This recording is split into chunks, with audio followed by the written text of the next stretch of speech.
अच्छा, इसके बाद में जो एक और मेथड है वो है डेल मेथड।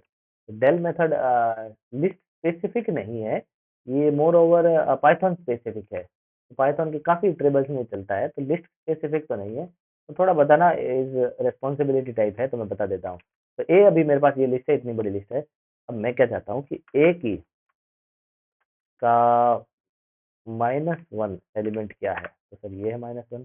मैं चाहता हूँ ए का जो लास्ट एलिमेंट है वो डिलीट हो जाए सर। तो ए ऑफ -1 को मैं चाहता हूँ डिलीट करना।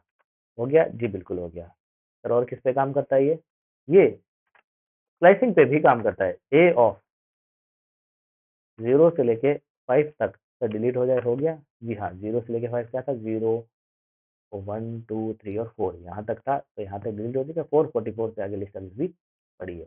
तो डेल मेथड क्या करता है? आप इंडेक्सिंग के थ्रू डिलीट कर सकते हो और स्लाइसिंग के थ्रू भी डिलीट कर सकते हो। अच्छा, 5 तक डिलीट हो पर 2 की स्टेप साइज में डिलीट हो, तो 2 की स्टेप साइज में डिलीट हो गया। जी बिल्कुल हो गया। तो 0 डिलीट हो गया, उसके बाद में ये लिस्ट डिलीट हो गई, उसके बाद में ये सुरेश डिलीट हो गया। तो उसके बाद में उसे कुछ मिला ही नहीं। नहीं मिला तो हमारे पास 2 ही आइटम बचे अभी तक, 0, 1, 2, 3 और 4 तक डिलीट करना था। तो 0, 1 टू 4 तक, तो 0 से लेके 4 तक कौन सा है? तो 0 डिलीट हो गया और फर्स्ट डिलीट हो गया और थर्ड डिलीट हो गया। 4 तो एलिमेंट ही नहीं था, वो होना भी नहीं था। तो ये एलिमेंट मेरे पास बचे डिलीट करने के लिए, वो जो डिलीट करने के बाद। तो ये ऐसे डेल फंक्शन काम करता है। और नेक्स्ट हमारे फंक्शन को देखते हैं, नेक्स्ट फंक्शन क्या है हमारे पास। जी, अब डिलीट हमने कर दिया है। एक बार इसी लिस्ट को मैं वापस से रीअपेंड कर लेता हूँ। लिस्ट मैंने कहाँ बनाई थी? इस मैंने इसी लिस्ट को ले लेता हूँ। अभी मेरी लिस्ट है ये। डिलीट के अलावा भी हम लिस्ट से मेथड आइटम्स को या वैल्यूज को डिलीट कर सकते हैं। मेंबर्स को कैसे कर सकते हैं? पॉप नाम के मेथड से। तो वो पॉप लिस्ट स्पेसिफिक है फिलहाल के लिए, है ना। तो पॉप मेथड जो लिस्ट का पॉप मेथड है वो लिस्ट स्पेसिफिक ही है। क्यों? क्योंकि लिस्ट को एक्सेस करके हम पॉप मेथड को एक्सेस करते हैं, न कि मेथड को एक्सेस करके। जैसे यहाँ क्या हो रहा है? डेल को एक्सेस करके हम लिस्ट को एक्सेस कर रहे हैं। यहाँ क्या करें? लिस्ट को एक्सेस करके पॉप मेथड को एक्सिक्यूट करते हैं। अच्छा, करते कैसे हैं? तो पॉप मेथड क्या करता है? अगर आपने ए डॉट पॉप लिखा, सिंपली कुछ नहीं लिखा, तो लास्ट एलिमेंट को डिलीट कर देगा। ए डॉट पॉप में से लास्ट एलिमेंट 4 था और उसने 4 को डिलीट भी किया और 4 को रिटर्न भी किया है। थोड़ा सा डिफरेंस है, और ये थोड़ा सा डिफरेंस बहुत वैल्यूएबल डिफरेंस है। वैल्यूएबल कैसे? ए डॉट पॉप, अब ए क्या बन चुकी है? इसमें से 4 हट चुका है। वापस इसको मैं डालता हूँ और ऐसा लिखता हूँ, डेल नहीं, removed RAM element.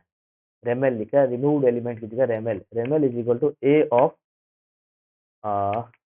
A dot pop. A dot pop कर दे भाई। और वो एलिमेंट जो रिटर्न करता है, अच्छा दोनों में एक फर्क है। रिटर्न एलिमेंट होता है वो कहीं ना कहीं सेव किया जा सकता है। तो ए डॉट पॉप कुछ रिटर्न कर रहा है, वो क्या कर रहा है? 4 कर रहा है। 4 कर रहा है तो 4 रिटर्न आया है। आया है तो अगर यहाँ पर कोई कैचिंग के लिए नहीं है, तो आइडियली ने क्या किया? इसको हमको शो कर दिया है। अगर कैचिंग के लिए होता तो वो वेरिएबल में सेव भी होता। अभी मैंने क्या किया? एक वेरिएबल लिया है REML, सिर्फ आर ही ले लेता हूँ। R is equal to a dot pop. तो क्या करें? ए डॉट पॉप, तो ए डॉट पॉप के लिए मेरे पास अभी ए की लिस्ट में लास्ट एलिमेंट क्या है? 4 है सर। तो 4 रिमूव तो होगा ही, होने के बाद में किस में से चला जाएगा? आर में चला जाएगा। क्या ए से रिमूव हो चुका है? जी बिल्कुल हो चुका है। ए में पहले कितना था? 4th एलिमेंट थे, लास्ट का एलिमेंट 4 था, वो 4 रिमूव हुआ और क्या आर में 4 आ चुका है? जी बिल्कुल आ भी चुका है। तो पॉप एलिमेंट क्या, पॉप मेथड क्या करता है? रिमूव तो करता ही है, उसको रिटर्न भी करता है। अगर रिटर्न के सामने पकड़ने के लिए कुछ है, कोई वैल्यू स्टोर करने के लिए वेरिएबल है, तो वहाँ स्टोर भी होगा। नहीं है तो कोई बात नहीं। अच्छा, पॉप फंक्शन होता है, वो एक काम और करता है। वो क्या करता है? अगर कुछ नहीं इंडेक्स दी है तब तो लास्ट एलिमेंट को, अगर इंडेक्स देते हैं तो उस इंडेक्स के एलिमेंट को रिमूव कर देता था। अभी अगर मैं ए डॉट पॉप ऑफ 0 लिखूंगा तो 0 इंडेक्स पे क्या है? मेरा 5 है। 5 तो लास्ट इंडेक्स पे भी है। 0, 1, 2 सेकंड इंडेक्स ले लेता हूँ। सेकंड इंडेक्स पे अभी क्या है? तो 0, 1, 2 सेकंड इंडेक्स पे 8 है, तो 8 को रिमूव करेगा। 8 को रिमूव तो करेगा और रिटर्न भी करेगा। 8 को रिमूव तो किया और हमें वापस दिया भी है। 8 रिमूव हो गया। जी बिल्कुल। अच्छा, वापस से इसको कर दो भाई, 0 पॉप ऑफ 2। तो अब इसको मैं सी वेरिएबल में स्टोर कर लेता हूँ, आर में कर लेता हूँ। तो आर वेरिएबल में ए डॉट पॉप ऑफ 2 किया है, तो पॉप ऑफ 2 में सेकंड इंडेक्स पे क्या? 0, 1, 2 पे 7 है। 7 अगर आर में स्टोर हो जाएगा, जी बिल्कुल स्टोर हो रहा है। और ये बात एकदम प्रूव होती है कि पॉप मेथड है, दो तरीके से काम करता है। बिना इंडेक्स के लास्ट एलिमेंट को रिमूव करता है, रिमूव करने के बाद रिटर्न भी करता है, और अगर कोई इंडेक्स डालिए तो उस इंडेक्स के एलिमेंट को रिमूव करता है और रिमूव करने के बाद रिटर्न भी करता है। तो फ्रेंड्स, अगर आपको मेरा ये वीडियो अच्छा लगा है, आपको आपने इससे बहुत कुछ सीखा है, और आप इन फ्यूचर फर्दर ऐसे वीडियोज़ अगर चाहते हो कि मैं और बनाऊँ और मुझे और इंस्पायर होता रहूँ, तो इस वीडियो को लाइक करें और चैनल को ज़रूर सब्सक्राइब करें और इस वीडियो को प्रोपोगेट करें। चैनल को बहुत सारा प्रोपोगेट करें, कि जितना चैनल प्रोपोगेट होगा उतना मैं इंस्पायर होता रहूँगा इस टाइप की वीडियोज़ बनाने के लिए, और आपको बहुत सारा कंटेंट देने के लिए, और बहुत सारा सही चीज़ों को बहुत सारा डीपली एक्सप्लेन करने के लिए। Thank you friends.